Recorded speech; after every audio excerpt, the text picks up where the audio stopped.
우리 인간은 상대적인 존재입니다. 내가 상대방을 존중히 여기면 상대방도 나를 귀하게 여깁니다. 자, 드디어 베드로가 먼 걸음으로 고넬료의 가정에 찾아왔을 때 고넬료가 일어나서 발 앞에 엎드려 절을 합니다. 아주 극존칭을 표시하는 거죠. 베드로는 어떻게 반응을 봅니까? 나는 경배받을 대상이 아닙니다 하면서 사양을 하면서 어떻게 나를 불렀느냐. 그럴 때 고넬료가 배경 설명을 하지요.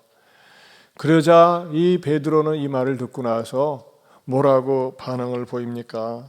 정말 말씀을 전하는데 너무너무 감동이 됩니다. 오늘 드디어 말씀 사역이 본격적으로 시작이 되는 것이죠. 오늘 사도행전 강의 170번째가 되겠습니다. 오늘 설교 제목은 다 받으시는 하나님입니다. 한번 따라서 하실까요? 다 받으시는 하나님. 자, 이 말씀의 의미가 무엇인지 오늘 본문을 통해서 주시는 말씀을 전하고자 합니다. 첫째는요, 입을 여는 것이 중요하다는 것입니다. 입을 연다. 입을 연다. 자, 34절을 다시 보면요, 이런 말씀이 있습니다. 베드로가 입을 열어 말하되 그랬어요. 거기다 줄을 쳐보세요. 입을 열어 말하되. 사실 굉장히 평범한 이야기입니다. 입을 여는 게 무슨 설교의 소재가 되는가 이렇게 생각할 수도 있습니다. 그런데 성경을 우리가 읽다 보면요, 성경 속에 이 관용적인 표현이 있습니다. 중요한 내용을 가르칠 때 강조합니다. 예수님께서도 중요한 말씀하실 때 내가 진실로 너에게 이르노니 하는 것처럼 똑같은 사건이 반복해서 나올 때는 강조점이 주어져 있습니다. 또 어떤 경우에 특이하다고 볼 수 있느냐? 한 번도 사용하지 않은 용법을 쓸 때입니다. 오늘 본문이 그렇습니다. 베드로가 입을 여벌어 말하되라는 표현은요, 베드로는 공간복음서에서 복음서에서 수없이 많은 말을 했습니다. 예수님을 따라다니면서 말을 했고 여러 가지 많은 말을 했습니다. 또 사도행전에서도 열리면요, 사도 베드로가 설교도 많이 하고 입을 많이 열었어요. 그런데 유독 여기에서만 베드로가 입을 열어 말하되라고 하는 표현을 쓰고 있다고 하는 것입니다. 여기 유일합니다. 베드로가 그렇게 말을 많이 했어도 한 번도 이 용법을 쓴 적이 없다고 하는 것이죠. 베드로가 입을 열어 말하되. 그것은 뭡니까? 성경 저자가 베드로가 이번에 입을 연 사건은 그만큼 무게가 있음을, 권위가 있음을 가르쳐주기 위함이라고 하는 것입니다. 이 말은 어디에서도 나타나냐면요, 예수님께서 산상순으로 예수님의 제자들에게 말씀을 전하실 때에 사용했던 용법과 같은 권위를 가지고 있습니다. 마태복음 5장 1절 2절에 이렇게 나와 있습니다. 같이 한번 읽어보실까요? 예수께서 무리를 보시고 산에 올라가 앉으시니 제자들이 나온지라 입을 열어 가르쳐 이르시되. 자, 여기도 나오죠. 예수께서 무리를 보시고 처음으로 말씀하시는데 입을 열어, 계속 입은 여시긴 여섯이었어요. 그런데 여기에서 유달리 입을 열어 가르쳐 이르시되라고 하는 것은 그만큼 예수님께서 선포하려고 하는 메시지가 무게가 있고 권위가 있음을 저자가 의도적으로 보여준다고 하는 것이죠. 그만큼 베드로에게도 그만한 권위를 부여했다고 하는 것입니다. 특별히 사도 바울도 그랬습니다. 어느 때 그가 사용했느냐? 그가 영혼을 살리는 복음을 전하려고 할 때 또 이 용어를 사용했습니다. 에베소 6장 19절을 보겠습니다. 같이 봅니다. 또 나를 위하여 구할 것은 내게 말씀을 주사 나로 입을 열어 복음의 비밀을 담대히 알리게 하옵소서 할 것이니. 자, 여기도 또 한번 등장하죠. 입을 열어 복음의 비밀을 담대히 알리게 하옵소서 할 것이니. 자, 여기서 우리가 얻을 수 있는 영적인 교훈이 중요한 게 있습니다. 우리는요, 말을 하지 않고서는 살 수가 없는 언어의 동물입니다. 그렇죠? 근데 우리가 하는 말 가운데 때로는 필요한 말, 불필요한 말, 상처를 주는 말, 좋은 말, 정보를 주고받는 말, 많은 말들이 있습니다. 하지만 여러분, 우리가 기회를 봐서 틈을 내서 가장 중요한 이 말이 무엇이 될 수 있을까요? 그것은 바로 영혼을 살리는 말, 복음을 전하는 말이라고 하는 것입니다.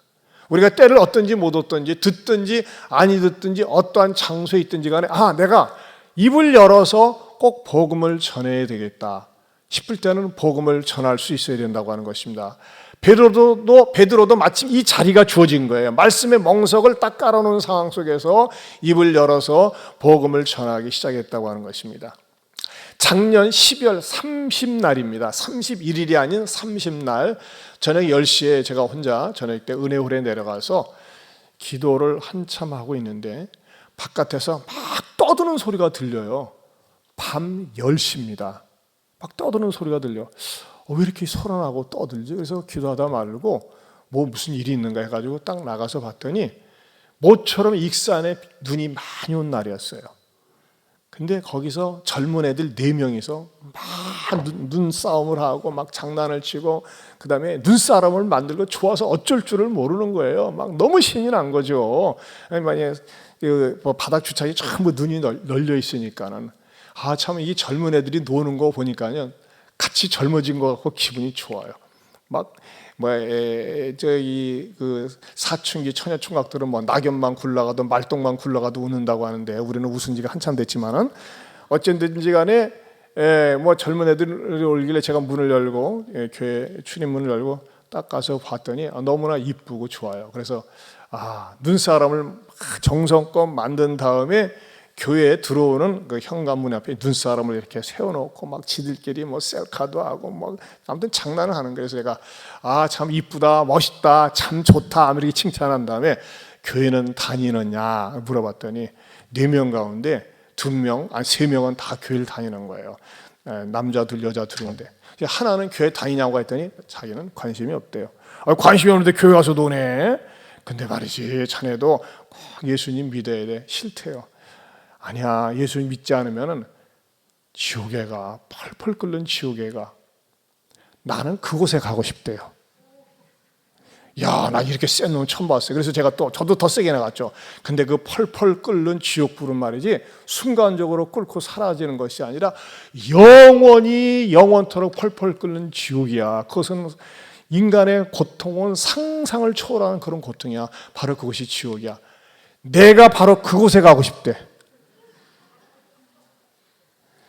자네 말이야 그런 식으로 말하다가 빨리 죽어. 왜 그래? 그렇지 않아도 빨리 죽고 싶대요. 내가 이렇게 독한 놈은 생전 처음 봤어요. 이야, 자네 보통 아니네. 그래도 말이지 내가 자네에게 내가 좋은 올해가 지나가기 전에 하루 지나면 이제 2020년이 지나가니까는 내가 좋은 유튜브 메시지를 보낼 테니까는 핸드폰 번호 좀 알려줘. 싫대요. 그럼 이름은 뭐냐? 자기는 이름은 김호성이래. 그러면 우리 잠깐 얘기하고 기도 좀 하면서 말이죠. 내가 이 친구를 교회당 밤 10시 한 반쯤 됐죠. 내가 같이 사진 찍고 기념사진을 찍었습니다. 한겨울입니다. 우리 교회당 앞에 쟤네들이 눈사람 만들어 놔가지고 한 건 생전 처음입니다. 전 그랬어요. 이 친구 대단하다. 그러면서 말이죠. 제가 이 친구들 보낸 다음에 마음이 아픈 거예요. 마음이 상한 거예요. 왜 저 친구가 저렇게 지옥에 대해서 우습게 생각하고 쉽게 생각을 할까? 그러나 저 마음속에 후회는 안 돼요. 나는 너희들 4명 가운데서 3명은 교회 다닌다고 그러니까 됐고 하나에겐 됐다 하면서 내가 복음을 전했다는 그 사실이 감사한 거예요. 그러면서 기도가 되어지는 거예요. 또 지난주 목요일에 있었던 일입니다. 오후 4시쯤에 본당 캠 뒤에 계단으로 내려가는데 2주차장에 말이죠. 생전 못 보던 풍경을 봤어요. 보통 차들만 주차하는데 기중그 크레인이 와 있는 거예요. 그래서 가만히 살펴봤더니 우리 교회 어느 집사님도 아니고 낯선 사람이에요. 그래서 가까이 가서 지금 뭐 하세요? 그랬더니 지금 우리 교회 앞에 여기 건물을 옛날 그 경동교회 그것을 전에 내놨었는데 다시 그것을 리모델링을 하고 1층은 카페로 2층은 교회로 새롭게 시작하겠는데 자기가 그렇게 짐을 싣고 날았다고 그러더라고요. 그러세요? 그러면서 이제 남의 주차장 서서 괜히 미안해 하는 거예요. 미안해하지 말고. 근데 형제는 교회 다니십니까? 안 다닌대요. 자기는 법당에 다닌대요. 법당에 다녀도 예배당에 들어왔으니까는 예수님 믿어야지 구원받는다고 또 고구마 전도법으로 푹 찔리면서 말이죠. 핸드폰 번호를 알려주면은 내가 전도 메시지 좋은 거 참으로 부유한 자 보낼 테니까 알려주라고 했더니 핸드폰 번호는 알려줘가지고 제가 복음을 전하고 또 이렇게 메시지를 보냈습니다. 그랬더니 우리 집사님이 어느새 눈치채고서 멀찌감치 사진을 찍었더라고요. 이렇게 멀리서 말이죠. 제가 사진을 찍어서 이 친구에게 복음을 전했습니다. 제가 뭘 말씀드리고 싶냐? 여러분, 우리들이 입을 열어서 말할 수 있을 때, 기회가 있을 때 항상 복음을 전하고 싶고 복음을 전하는, 영혼을 살리는 말을 할 수 있는 저와 여러분들이 될 수 있기를 축원합니다. 두 번째는요, 사람의 외모를 보지 않는 하나님을 오늘 본문에서 발견할 수 있습니다. 다시 34절을 한번 읽어보겠습니다. 같이 읽어봅니다. 베드로가 입을 열어 말하되 내가 참으로 하나님은 사람의 외모를 보지 아니하시고. 자, 거기서 뭐라 그랬어요? 하나님은 사람의 외모를 보지 아니하시고 그랬습니다. 거기다 줄을 치세요. 하나님은 사람의 외모를 보지 않는다 그랬어요. 여러분, 사람은 외모를 봅니다. 근데 하나님은 외모를 보지 않습니다. 베드로도 그랬었어요. 외모로 봤어요. 고넬료, 네가 아무리 장교고 로마인이라 할지라도 너희들은 버림받은 그런 족속이야, 이런 편견을 가졌었어요. 그러나 베드로도 은혜를 받고 변화를 받고 깨달으니까 이 사람들도 구원을 필요로 하는 하나님의 백성이구나 하는 것을 깨달았다고 하는 것입니다. 그런데 말이죠, 우리 사람 외모를 쉽게 보고 외모로 판단하고 외모로 결정을 하고 외모를 결정한 것 때문에 후회를 평생 하는 경우가 있습니다. 사무엘상 16장에 보면요, 사무엘 선지자가 하나님의 지시를 받아서 이스라엘의 2대 왕을 간택하는 일을 이새의 집으로 갑니다. 신방을 가는데 아들들을 불러냈어요. 7명이 쫙 서요. 근데 첫 아들, 맏아들을 보니까 마음에 쏙 들어요. 와, 키도 잘생기고 아주 용모가 준수하고 이거 이스라엘 왕하면 되겠네 하면서 말이죠, 앞에 가서 안수하려고 하니까 잠깐 하면서 하나님께서 뭐라고 말씀하시느냐, 하나님이 이렇게 말씀하십니다. 사무엘상 16장 7절 말씀. 여호와께서 사무엘에게 이르시되 그 용모와 심장을 보지 말라. 내가 이미 그를 버렸노라. 나의 보는 것은 사람과 같지 아니하니 사람은 외모를 보거니와 나 여호와는 중심을 보느니라. 사람은 뭘 봅니까? 외모를 봐요. 근데 하나님은 중심을 보세요.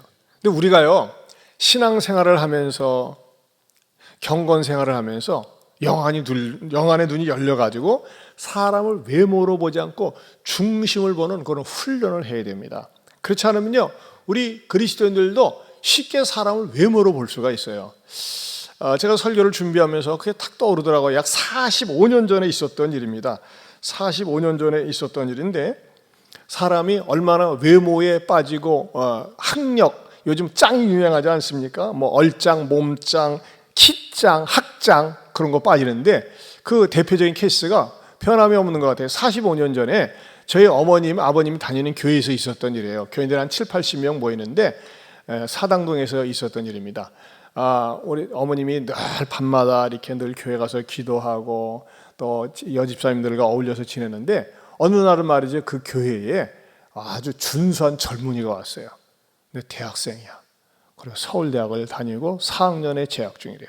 그래서 사법고시를 준비한대. 다들 쳐다보지. 와, 이런 교회에 저렇게 서울대학교 다니는 법대생이 들어왔다니 하면서 다들 호감을 갖는데, 이 친구가 또 겸손하고 또 말이죠, 뭐든지 열심히 하는 거예요. 근데 마땅히 거주할 데는 없어요. 그러다 보니까 그때 당시 그 교회의 제이모라고 하는 집사님이 자기가 이제 집안에 그 일남 이녀의 딸들이 있었는데 방 하나를 갖다가 비워주고 그 젊은이에게 방을 그냥 무료로 제공하도록 한 거예요. 그리고 여기서 지내면서 열심히 공부해 하면서 말이죠, 막 극진히 환대를 했습니다. 그러면서 교회 생활을 열심히 했는데 어느 날 몇 개월 지난 다음에 그 집사님이 공개적으로 했대요. 저 젊은이 마음에 들어서 있잖아, 우리 딸 주기로 해서 약혼하기로 해서 딱 그런 거예요. 근데 말이죠, 거기 찬물을 끼얹는 사람이 있었어요. 저희 어머니가 어느 날 그 집사님을 부르더니, 집사님, 저 젊은이 내가 볼 적에 조심해야 될 것 같아. 아니 왜? 내 기도하는 가운데 가짜 같아.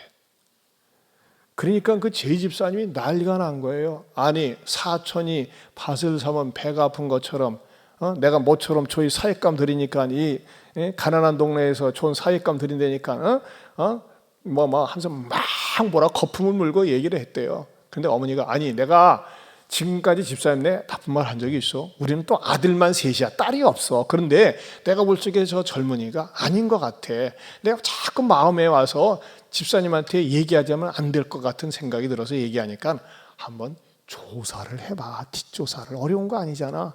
그러니까 그 우리 어머님 말을 듣고 뒷조사를 했는데 새벽까지 공부를 하고 또 이렇게 딱 학교 간다고 그래서 말이죠, 뒤를 미행을 했대요. 미행을 했는데 관악구에 있는 서울대학교로 이렇게 들어가더래. 갔다 와서는 말이지 진짜로 확인했다고, 생사람 잡으려고 했다고 더 난리를 치는 거예요. 그러니까 어머니도 이에 질세라 한술 더 떠서 그러지 말고 학교 그 서무과에 가서 그 법대생이라고 하니까는 4학년 그 이름을 한번 확인 좀 해보라고. 그러니까 말이죠, 이제 오기가 난 거지. 우리 어머니는 오기가 아니라 그 집사님을 위해서 그런 거고. 그래가지고 정말 서무과에 가서 그 이름을 확인했는데 없어요. 얼마나 충격이 컸겠어요. 그래가지고 그 저희 집사님이 풀이 완전히 죽어가지고 이놈의 새끼 다리 몽실이를 갖다가 그냥 어떻게 한다고 하면서 말이죠, 왔는데 짐을 싹 싸지마지고 도망가 버렸어. 톡껴버렸어. 그놈은 뭐가 됐겠어요? 얼마나 그 집사님이 수치스럽고 낙심천만하면서 지냈겠어요. 그러고 난 다음에, 그로부터 세월이 흘러 15년이 지난 다음에 제가 사랑에게 부교육자로 들어가는데, 제 동기 목사님이 김 목사님이라고 계셨는데, 그 목사님도 공부를 잘해가지고 연대 물리학과를 나와가지고 거기서 청년부 대학부를 맡았는데, 어느 날도 거기는 그 친교실이 1층에 있었어요. 어떤 젊은 애가 왔는데 굉장히 갑자기 인기에 있는 거야. 근데 여자들은 말이죠, 법대 사법 준비한다 그러면 다들 이게 넘어가나 몰라. 근데 딱 보는데 말이죠, 막 그 사법전서를 갖고 다니면서 그래요. 근데 내가 갑자기 또 어머님 생각이 나는 거야. 15년 전 일이니까. 김 목사, 내가 방해하려고 는 아닌데 저런 뒷조사를 한번 해봐. 내가 볼 때 아닌 것 같아. 갑자기 말이지, 저런 것들은. 그러니까 말이죠, 찝찝하니까는 걔를 만나가지고 상담을 하는데 말이죠, 너 진짜 어느 법대 다니냐? 중앙대 다닌다는 거예요. 진짜 내 일단 학생증을 보여주더래요. 그러니까 뭐 더 이상 할 말이 없죠. 그래서 나도 어머니의 영향을 받아가지고 학교 가서 서무과에서 그 이름이 있는지 확인을 하라고. 그러니까는 학교를 가자고 그랬어요. 같이 이제 그 중앙대학교가 흑석동에 있으니까 그 버스를 타고 이제 같이 가자고 하는데 말이죠, 내가 이 교회는 사랑의 교회가 아니라 의심의 교회인가 말이지, 생사람을 잡는다고 하면서요 막 난리를 치고 버스 타는 데서 소리 소리 주지 말고 학교 가면 되잖아. 막 계속 큰 소리를 치는 거예요. 드디어 버스 타고 딱 같이 내려서 흑석동에 그 중앙대학교 들어가는데, 정문에 들어가기 전에 갑자기 무릎을 꿇더래요. 목사님 죄송합니다. 제가 사기쳤습니다. 이 세상에 인간이 말이죠, 거기 여기에 얘는 일을 저지르기 전이었지만 아까 그 사당동에 있는 그 교회에서는 말이죠, 멀쩡한 처녀 뭐가 됐겠어요? 막 절망감과 좌절감에 빠져 있는데, 또 어머님도 또 후회라는 거예요. 뭐 죽이 되든 밥이 되든 내가 왜 말을 했나. 근데 어머님이 기도하고 그분을 너무나 애끼기 때문에 그렇게 얘기했는데, 그럼 어머님이 더 보살펴주고 감싸주면서 또 그 집안은 회복이 되고, 또 그 처녀는 말이죠, 처녀 내용을 모르는 남편을 만나서 시집가서 지금 행복하게 살고 있답니다. 회복이 돼가지고. 뭐 사람이 실수할 수 있잖아요. 이게 뭡니까? 대표적으로 사람을 외적인 조건만 보고서 판단하고 선택할 때 저지르는 정말 실수라는 것이죠. 여러분, 그리스도인들은요 3S를 보고 선택을 해야 돼요. 3S. 첫째, S라기보다는 시옷이라고 말씀하고 싶어요. 저는 시옷이라는 말을 좋아하는데, 첫째 시옷은 뭡니까? 성령 받았는가? 구원 받았는가? 구원의 확신이 있는가? 성령 받았는가? 두 번째 시옷은 뭘까요? 성품이 좋은가? 여러분, 성품 굉장히 중요합니다. 성품이 못돼 보세요. 성품이, 죄송한 얘기지만 지랄 같아 보세요. 참 잘 안 바뀝니다. 성품을 봐야 돼요. 성품. 세 번째 시옷은 뭘까요? 성실해야 됩니다. 저는요 이 기준만 만든다면요 다 좋습니다. 아무리 좋은 학교를 나오고, 아무리 재산이 많고, 아무리 똑똑해도요 성령 받지 못하고 성품이 다듬어져 있지 않고 성실하지 않는다면 그 자신도 그렇고 그 가족도 그렇고 두고두고 고생한다고 하는 것입니다. 한번 따라서 해보세요. 성령 받았는가? 성품이 있는가? 성실한가? 여러분, 그 기준을 놓고 배우자를 선택할 때, 또는 어떤 사람을 만나서 무엇인가 결정할 때, 같이 동업을 하려고 할 때 그거 살펴보세요. 그러면 실수하지 않습니다. 외모를 보지 말고 중심을 보는 그 하나님을 닮아갈 수 있도록 영적인 분별력 있기를 축원합니다. 세 번째로는요, 하나님을 경외하는 사람은 다 받으신다는 것입니다. 35절을 읽어보겠습니다. 35절 같이 봅니다. 시작. 각 나라 중 하나님을 경외하며 의를 행하는 사람은 다 받으시는 줄 깨달았도다. 자, 여기서 수직적으로요, 하나님을 경외하는 사람입니다. 하나님을 경외하는 사람. 여러분, 하나님을 경외하는 사람은 어떤 마음 자세를 가지고 있습니까? 자기 자랑할 게 없습니다. 하나님 앞에 설 때마다 하나님, 나는 항상 부족합니다. 연약합니다. 하나님의 도우심이 아니면 나는 살 수가 없습니다 라고 하는 그 연약함, 죄인의식이 있습니다.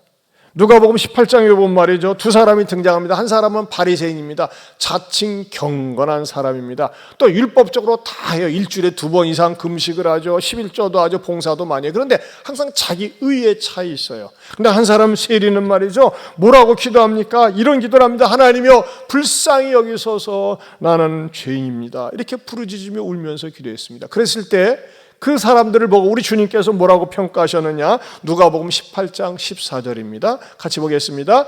내가 너희에게 이르노니 이에 저 바리새인이 아니고 이 사람 세리가 의롭다 하심을 받고 그의 집으로 내려갔느니라. 무릇 자기를 높이는 자는 낮아지고 자기를 낮추는 자는 높아지리라 하시니라. 여러분, 사람이 자기를 낮추는 거 이거 쉽지 않습니다. 근데 하나님 앞에서 나는 연약한 자입니다. 부족합니다. 자기를 낮추는 사람, 이 사람을 하나님께서는요 의롭게 봐주시는 거예요. 특별히 하나님을 경외하는 사람들에게 특징이 있습니다.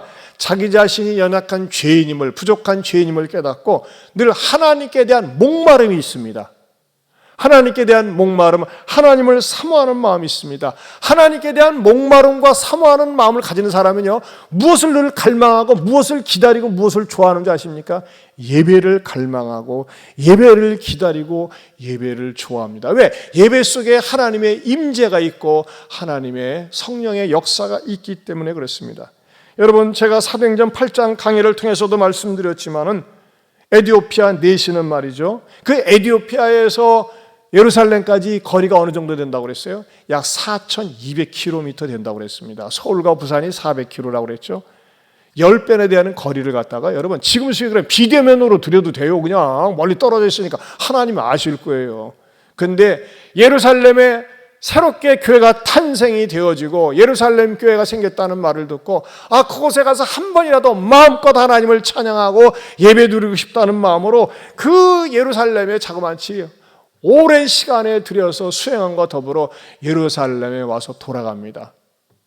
그때 하나님께서 너무 감동이 되니까 전도 특사 빌립 집사를 보내주지 않습니까? 그 장면 다시 한번 보겠습니다. 사도행전 8장 26절에서 28절 같이 보겠습니다. 주의 사자가 빌립에게 말하여 이르되 일어나서 남쪽으로 향하여 예루살렘에서 가사로 내려가는 길까지 가라 하니 그 길은 광야라. 일어나 가서 보니 에티오피아 사람 곧 에티오피아 여왕 간다게의 모든 국고를 맡은 관리인 내시가 예배하러 예루살렘에 왔다가 돌아가는데, 뭐하러 예루살렘에 왔다가요? 예배하러 예루살렘에 왔다가 돌아가는데 수레를 타고 선지자 이사야의 글을 읽더라. 이거 보세요, 여러분. 예배하러 왔다가 돌아가는 그 모습에 하나님이 너무나 감동이 돼서 특사로 보내는 거 아닙니까? 말씀 특사로 빌립 집사를 보내서 말씀을 듣게 하시고 정말 하나님의 사람으로 세워주지 않습니까? 사랑하는 성도 여러분, 저와 여러분들이 말이죠, 하나님이 다 받으시는 사람, 하나님이 환영하는 사람 되기 위해서는 하나님을 잘 경외할 수 있기를 바랍니다. 하나님을 경외하는 사람은 어떤 마음을 가진다고요? 나는 하나님 앞에 한량없이 부족한 죄인입니다. 연약한 죄인입니다. 그러면서도 나는 하나님을 예배하고 싶습니다. 하나님을 경외하고 싶습니다. 하나님을 높이고 싶습니다. 이런 마음으로 예배드리는 겁니다. 여러분, 제가 설교 전에 보여드렸던 파운틴뷰 아카데미 학생들 말이죠, 저는 그걸 보면서 너무나 감동을 받았어요. 제가 이제 주일날마다 우리가 참 이 코로나 시대에 좀 영성과 영감 있는 찬양을 계속 찾고 이렇게 영어와 한글로 번역하는 것은 우리 교회가 유일합니다. 여러분들이 아주 그런 예배 드리고 있는 거예요. 근데 저는 그 모습을 몇 번 반복해서 보면서 여러분, 그렇게 찬양을 바닷가에 말이죠, 바다 물결소리를 듣기도 하지만 맞으면서도 흐트러지지 않고 정말 우러나는 몸과 마음으로 찬양하는 그 젊은 학생들 대단하지 않습니까? 여러분 한두 번 연습해서 되겠어요? 근데 보면요, 한결같은 표정들이 얼마나 간절함과 진지함과 하나님을 사모하는지 몰라요. 제가 매주마다 다른 찬양, 다른 장소, 다른 사람들을 모아서 한 번씩 보여드리겠습니다. 저도 그거 찾느라고 애를 많이 먹습니다. 왜? 여러분들이 이왕에 예배 한번 오시는데 우리 화산나 찬양팀의 찬양을 통해서도 은혜를 받고 또 다른 나라 사람들도 하나님을 높이는 것을 통해서도 은혜를 받기 원하는 마음으로 그런 마음으로 준비를 하는 거예요. 저는 그 예배에 그런 마음으로 임하고 준비를 하고 있습니다. 여러분들은 어떤 마음을 가져야 됩니까? 하나님, 나 자신이 하나님 앞에 나와 예배 드리면서 이 예배 속에서 하나님 되심을 높이고 하나님을 찬양하고 하나님을 경외하고 싶습니다. 이런 마음으로 예배에 임할 수 있기를 바랍니다. 1, 2, 3부 때 온라인으로 지금 생중계가 되고 있습니다. 그러나 이 생중계로 예배 드리시는 분들은요, 몸이 불편하거나 부득이해서 타지에 가 있는 분들 드리지만은 그러지 않은 분들은 현장에 와서 드리는 것이 하나님이 기뻐하십니다. 왜 그럴까요? 여러분, 집에서 몸도 멀쩡한데 그냥 게을러가지고 편히 앉아서 소파에 앉아서 잠옷바람으로 내입바람으로 예배드리고 그거 하나님들이 받으시는 예배가 되겠어요? 하나님을 이용하는 거지. 그건 진정한 예배가 아니에요. 또 예배 드리면서 보면요, 집중해서 듣지도 않아요. 얘기를 들어보면요, 이거 하다가 유튜브 이거 들어갔다가 저거 들어갔다가 말이죠. 뭐예요? 그 하나님을 희롱하는 거예요. 온라인으로 드리는 여러분, 부탁합니다. 몸이 성하시다면 현장 와서 예배 드리세요. 그걸 하나님이 기쁘게 받으세요. 몸이 불편하다면 뭐 어쩔 수 없겠죠. 그래야지 하나님 앞에 내 믿음 생활이 자라나고 하나님을 경외하는 증표가 되는 것입니다. 그렇지 않고 말이죠, 그냥 온라인에 익숙해 버리면 말이죠, 편리주의에 빠져가지고 하나님을 이용해 먹는다니까요. 제가 누차 말씀드리잖아요. 대한민국에서 말이죠, 공적인 예배석상에서 코로나가 확진된 케이스는 한 건도 없어요. 예배 마치고 소그룹에서 또 구역 모임에서 또 성가대 연습하면서 마스크 벗고 먹고 주고받고 마시고 그러다 보니까 감염이 된 거지. 여러분, 일방으로 이렇게 앉아서 예배드리는 현장에서는 아직 한 건이 없어요. 일어날 수가 없잖아요. 그런 의미에서 다시 당부를 합니다. 여러분들이 말이죠, 아들들이 못 가게 해요, 딸이 못 가게 해요, 주변에서 직장에서 못 가게 해요. 그렇게 하지만 당당하게 얘기를 하세요. 공적인 예배에서는 아직 한 건도 없습니다. 방역 당국에서 조사해서 얘기한 거예요. 그래서 우리가 하나님 앞에 나와 진지하게 영과 진리로 예배를 드리면서 하나님은 영광을 받으시고 나는 하나님 앞에서 의롭다고, 하나님을 경외하는 자라고, 하나님이 다 받으시는 자 가운데 한 사람이라고 인정받을 수 있기를 축원합니다. 네 번째로는요, 사람에게 의를 행하는 사람은 다 받으신다는 것입니다. 하나님이 누굴 다 받으신다고요? 하나님을 경외하는 사람, 또 사람에게 의를 행하는 사람입니다. 35절을 다시 보면요, 각 나라 중 하나님을 경외하며, 거기다 또 줄을 주세요. 의를 행하는 사람. 따라서 의를 행하는 사람. 하나님을 경외하는 것은 하나님을 향해서 수직적인 겁니다. 의를 행하는 것은 뭘까요? 주변 사람과의 아름다운 릴레이션십, 관계입니다. 관계도 어떤 관계일까요? 힘들고 어려운 사람을 보살펴주고 챙겨주고 위로해주고 격려해주는 겁니다. 대표적인 사람이 누구였어요? 코넬료가 그랬잖아요. 코넬료는 항상 하나님께 기도하고 백성을 구제해야 돼. 어떻게 한다고 그랬어요? 많이 구제한다고 그랬어요. 여러분 주변에 내가 도울 수 있는 사람, 돕고 싶은 사람, 위로해주고 싶은 사람, 격려해주고 싶은 사람 있습니까? 망설이지 말고 하세요. 물질이 있으면 물질로, 내가 말 한마디로 할 수 있으면 한마디 말로, 또 건강이 있으면 건강으로, 은사가 있으면 은사로 말이죠. 그걸 섬겨보세요. 얼마나 아름다운 일이겠어요. 사실 저희 어머니가 그 제이모라고 하는 집사님한테 말하는데 말이죠, 괜히 고민을 많이 했대요. 이 말 해가지고 남의 가정 불신을 일으키는 고민을 많이 했대요. 제가 어떻게 내용을 자세히 하냐면 저한테 연락이 왔던 거예요.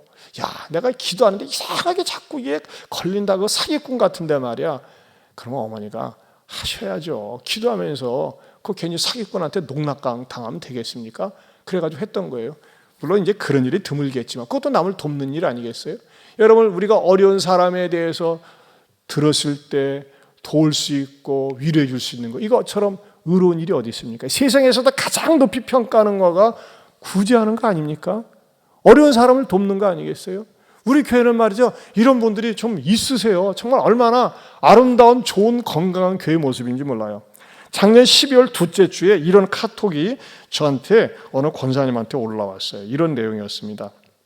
카톡을 보면요, 목사님, 어제 설교에 많은 은혜 받았습니다. 월요일날 보내신 거죠.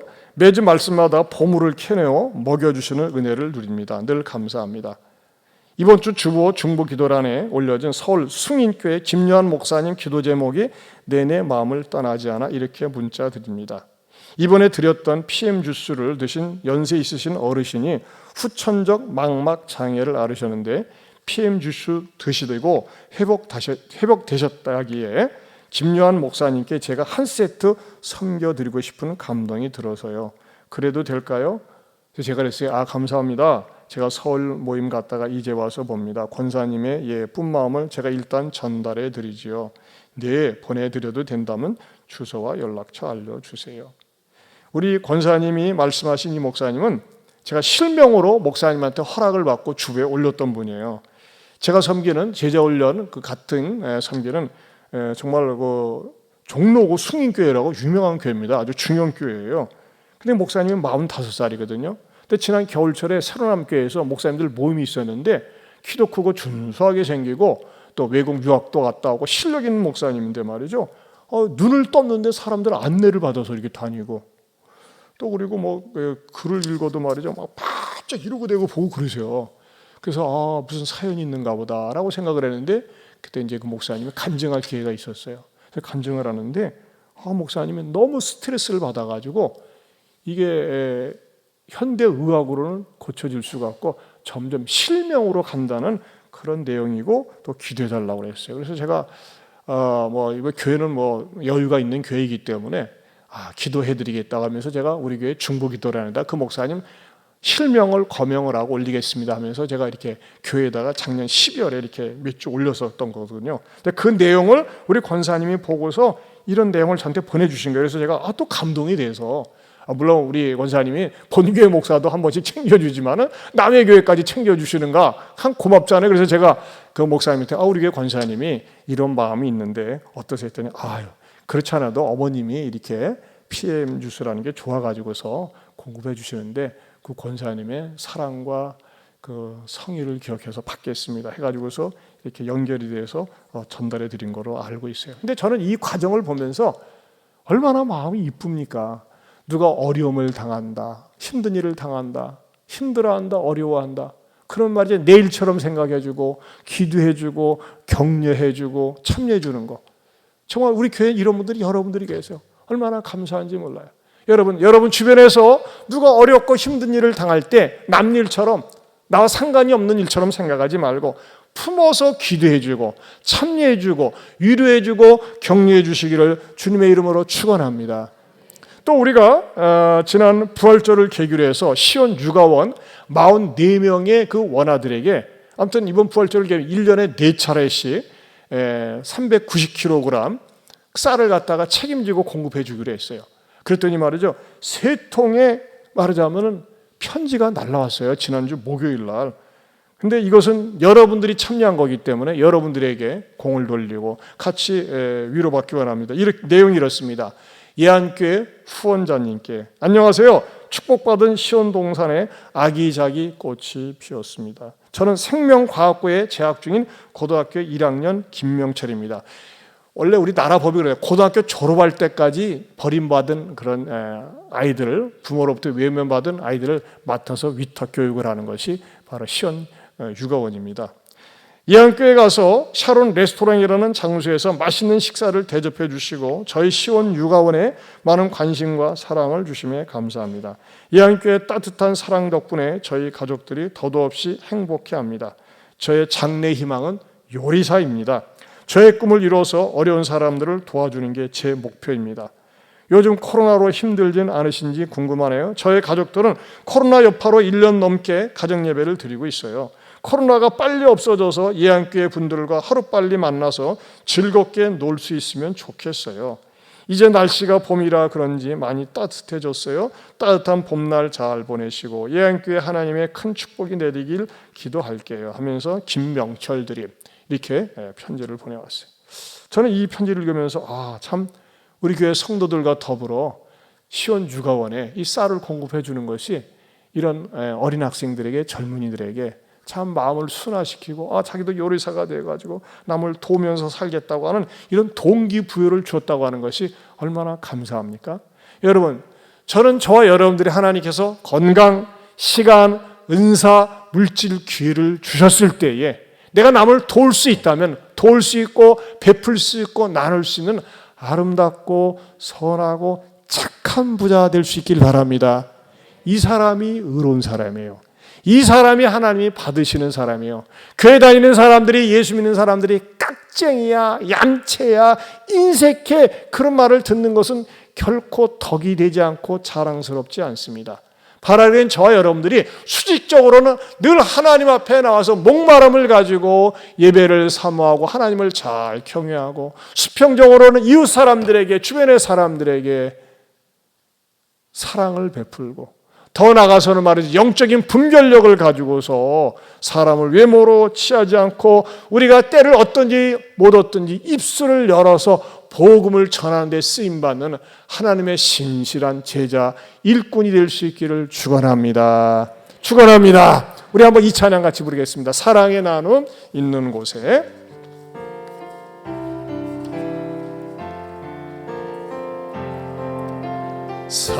사랑의 나눔 있는 곳에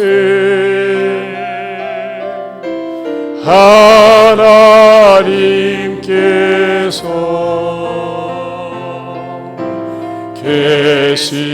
계시도.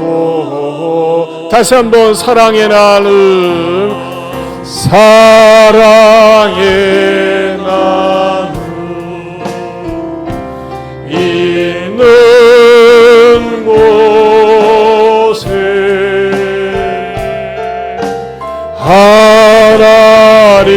하나님께서 계시도. 다시 한번 무엇이 있는 곳에요? 사랑의 나눔 있는 곳에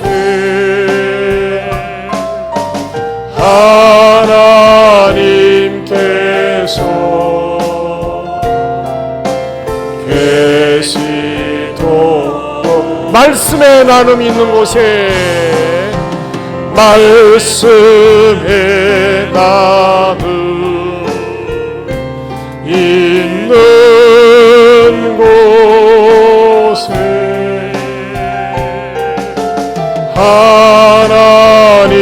하나님께서 계시도.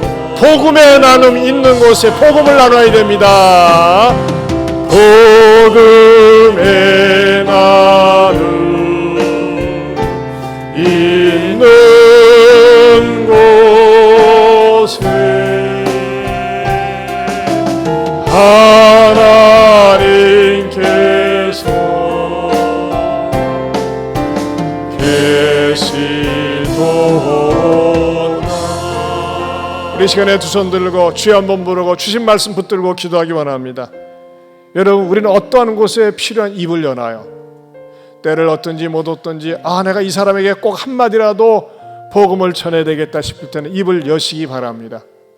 그리고 우리가 살면서 주님, 쉽게 함부로 외모로 선택하지 말게 하시고, 성령을 받았는지, 성격이 좋은지, 성실한지 그것을 판단해서 배우자도 선택하고 파트너도 선택하게 하여 주옵소서. 더 나아가서는 나로 하여금 진정한 예배자가 되게 하시고 하나님을 경외하는 자가 되게 하시고, 어렵고 힘든 사람들을, 이웃을 보면 나에게 주어진 것 가지고 나눌 줄 아는 하나님이 다 받으시는 일꾼이 바로 제가 되게 해달라고 우리 주여 한번 부르고 기도합니다. 주여, 하나님 아버지 감사합니다. 하나님께서 말씀을 통해서 하나님 아버지의 성령의 성령의 말씀을 주셨사오니 이 말씀을 붙들고 아버지와 복되게 살아가는 저희가 되게 해주시옵소서. 주님 강가운데 주시옵소서. 아버지 하나님 앞에서 사람들을 향해서 하나님을 경외하며 주님의 말씀에 심리해 주셔서 이 말씀을 듣는 순간에 사는 저희들 되게 하나님 아버지 감사합니다. 오늘도 저희들에게 다 받으시는 하나님, 하나님을 경외하고 의를 행하는 자를 받으시는 하나님에 대해서 들려주시고 깨닫게 해주심을 감사합니다. 우리 모두가 하나님 앞에 이렇게 존귀하게 쓰임받는 성도들 되게 하여 주옵소서. 이제는 우리 주 예수 그리스도의 은혜와 하나님 아버지의 변함이 없는 사랑과 성령님의 감화감동 교통하심의 은혜가 다 받으시는 하나님의 일꾼들이 되겠노라고 다시 한번 다짐하는 모든 성도들 위해 영원토록 함께 있을지어다. 아멘.